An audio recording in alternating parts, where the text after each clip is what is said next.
Globovisión Economía. Con nosotros a esta hora Osvaldo Felizola. Él es el director del Centro Internacional de Energía y Ambiente de IES, además de ingeniero mecánico, y está con nosotros la tarde de hoy para evaluar lo que es el sector de los hidrocarburos, además de todo el tema relacionado con la energía y cómo se desenvolvió en este 2024 y cuáles son los retos que se enfrentan en el mundo para el 2025. Bienvenido a Globovisión.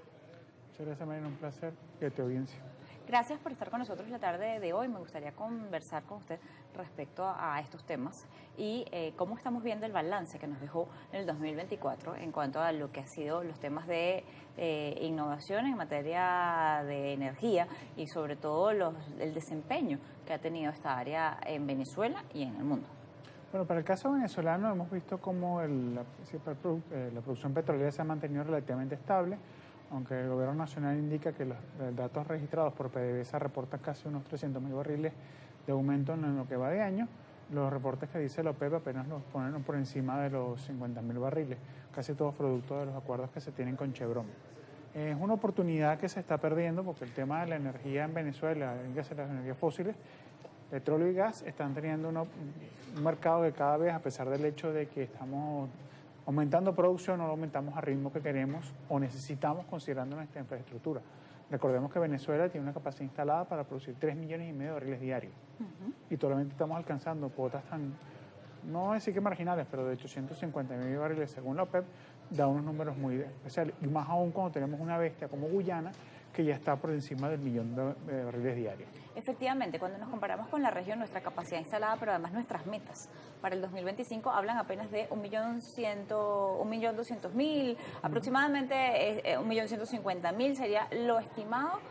Una meta que se estaba poniendo dentro del Ministerio de Petróleo y dentro de lo que es PDVSA como tal para lograr esos niveles de producción. En cuanto a lo que estamos viendo hoy día en materia petrolera nacional, estos acuerdos que existen en esas empresas mixtas pueden potenciar, alcanzar nuevamente esas metas. Está la pata coja de las sanciones, pero además de los efectos que eso tiene sobre la ausencia de financiamiento para esos proyectos.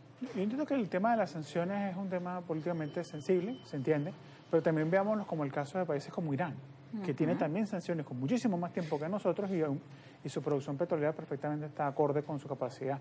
Y bueno, otro ejemplo es la misma Rusia. Es decir, el tema de las sanciones se está usando más como excusa que realmente como una causa de lo que está pasando.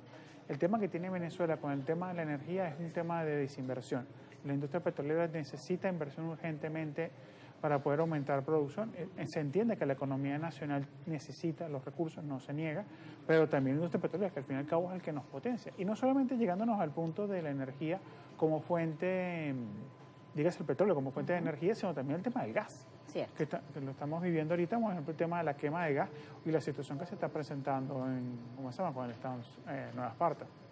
Casos como lo que estamos viendo en Monagas, en el caso del gas, y lo que se estaba viendo de las necesidades que hoy día existen. Esa necesidad que se puede cubrir o que puede suplir Venezuela, en el caso muy cercano como es Colombia, en cuanto al potenciar la exportación de gas y terminar básicamente de resolver esos acuerdos, podrían mejorar las condiciones de la industria como tal. Se habla que en materia de gas las ganancias no son muchas.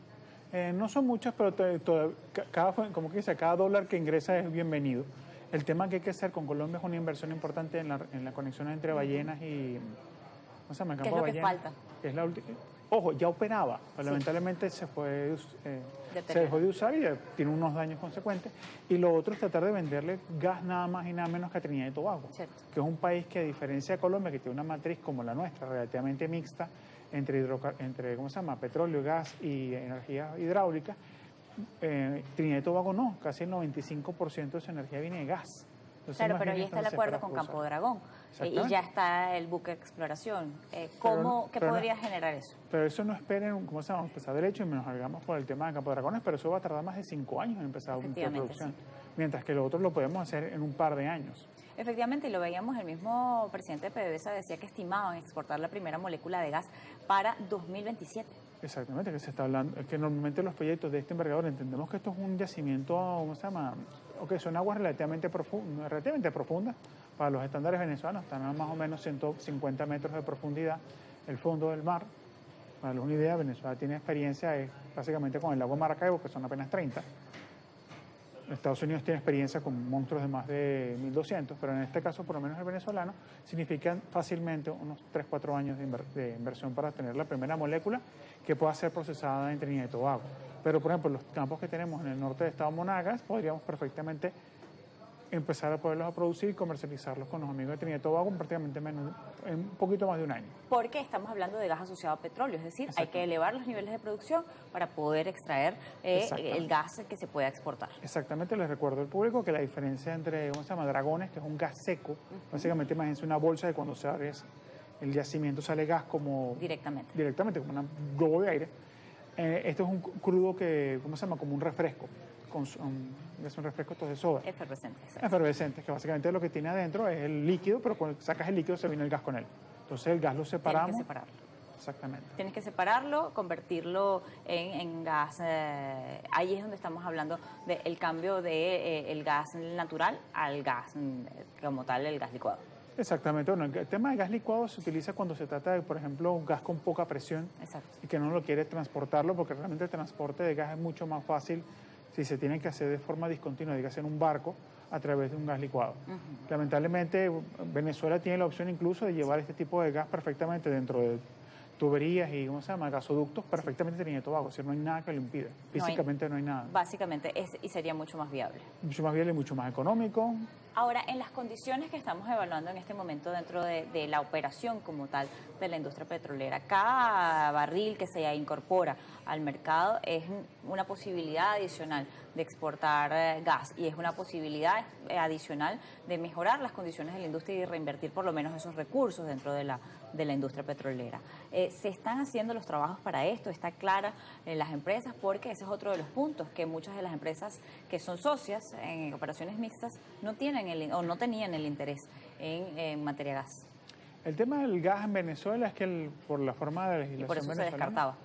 Es que aquí hacemos el mea culpa en la industria petrolera. Lamentablemente la industria gas, si el gas asociado históricamente en Venezuela no era interesante, nunca fue un buen negocio. Lo ha empezado a hacer en los últimos 10-15 años, que existe la oportunidad de poder venderlo a muy buen precio, porque aquí el fuerte siempre fue petróleo, hay que hacer el mea culpa. Entonces, claro, la infraestructura del petróleo ya está disponible, que es la que utilizan todos estos acuerdos mixtos. También la mayoría de las licencias están dirigidas específicamente al tema de petróleo, no hacia el tema de gas. También es cierto que el tema de gas, a diferencia de petróleo, donde existe monopolio del gobierno nacional, en el gas existe la posibilidad para que pueda ser comercializado directamente por terceros, sin ni siquiera tener un involucramiento relativamente menor por parte de PDVSA. Así que oportunidades hay. Lo que se invita al gobierno nacional en esta oportunidad es a facilitar y hacer mucho más fácil el proceso de transformación. Entendamos que con apenas, según la OPEP, 2 taladros día que tiene actualmente Venezuela, aumentar producción de petróleo es prácticamente imposible. De más de 20, que en algún momento llegamos a tener. Llegamos a tener casi 120. Sí, bueno, pero digamos que cuando entró esta administración estaban activos aproximadamente 18 taladros. Eso es un número discutible porque, por ejemplo, hay registros que decían que había más de 50. Pasa que los taladros no son todos iguales.